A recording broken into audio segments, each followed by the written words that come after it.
Learning a classification model requires labeled training data. Now imagine a classification task where a training set with features and labels is not given, but features can be acquired based on the class labels. For instance, when you write a digit, you need to have an intention before you start moving your pencil. The question then is, what are the optimal class proportions for learning a classifier? Several works have approached this question experimentally. One quite common observation is that the natural proportions of classes are already highly competitive. That is, if we know the proportions in the test set, we can achieve good performance. Sometimes, however, there are other strategies that appear to beat this simple baseline, and several adaptive heuristics have been proposed for this purpose. In this video, we will ground these empirical observations with a little bit of theory. Our goal is to learn a probabilistic classifier which is optimal in the sense that its predictive distribution y given x has a minimum Kullback-Leibler divergence to the true distribution of the class given the features. This concept of optimality will ease our theoretical analysis. Still, our conclusions take over to non-probabilistic classifiers.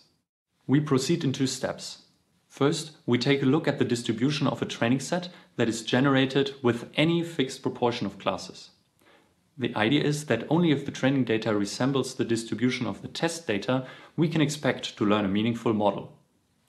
In the second step, we incorporate the fact that the true distribution of the training data is only approximated by the model. Our bounds are based on two assumptions. First, we assume that the training and the test data are generated by the same process. In other words, they only differ in their class proportions, and indeed, this difference is what we want to study. Second, we limit our analysis to classifiers that are consistent. Consistency means that the training distribution is estimated accurately if only the training set is sufficiently large. With these preliminaries, we can obtain an upper bound of the classifier's error. This bound is quite easy to derive because it follows directly from the properties of the Kullback-Leibler divergence and from our assumptions. Nevertheless, we can learn quite a bit from this analysis. In the first step, we derive a bound that studies the true distribution that underlies the training data. The model which estimates this distribution from a finite dataset is not covered yet. So, what can we learn from this first bound? The Kullback-Leibler divergence we intend to minimize, d of y given x, is minimized through the divergence with respect to the class proportions. If we sample the training data in the same proportions as in the test set, we obtain a d of y that is 0. This way, the natural proportions of classes minimize the degree to which the training data diverges from the test data. Moreover, there is another divergence d of x, the divergence with respect to the feature distribution. This quantity has a beneficial effect on the classifier when the class proportions are mistaken. We can explain this phenomenon through the correlation between features and labels. An easy classification task remains solvable even if the class proportions are wrong in the training data.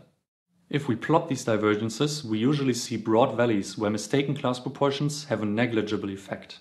You can learn accurate models in these regions even though the class proportions are different from those in the test data. Now, let's account for the fact that the training distribution is estimated by some model. For the sake of convenience, we choose a Bayesian classifier here.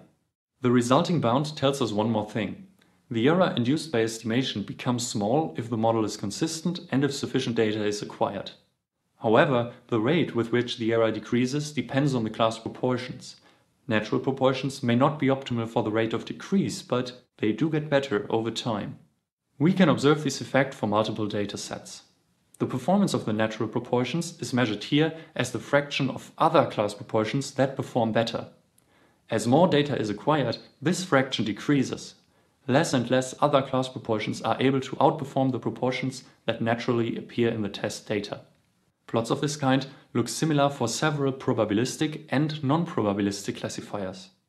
So, if you can decide in which proportions of classes to generate your data, you're good if you simply use the natural proportions. Exceptions to this rule of thumb are those use cases where the data generation budget is extremely small or those where the classes are extremely imbalanced. So there are good reasons to continue looking for adaptive data generation heuristics, even though the natural proportions perform optimally in the limit. For instance, in Cherenkov astronomy, the true ratio between the signal and the background class is about 1 to 1000 or even more extreme. Astronomers do not know the class proportions exactly. We still need ways to figure out the optimal proportions of classes in such uncertain and extreme use cases. More detail on the topic is given in our paper. Thank you for watching.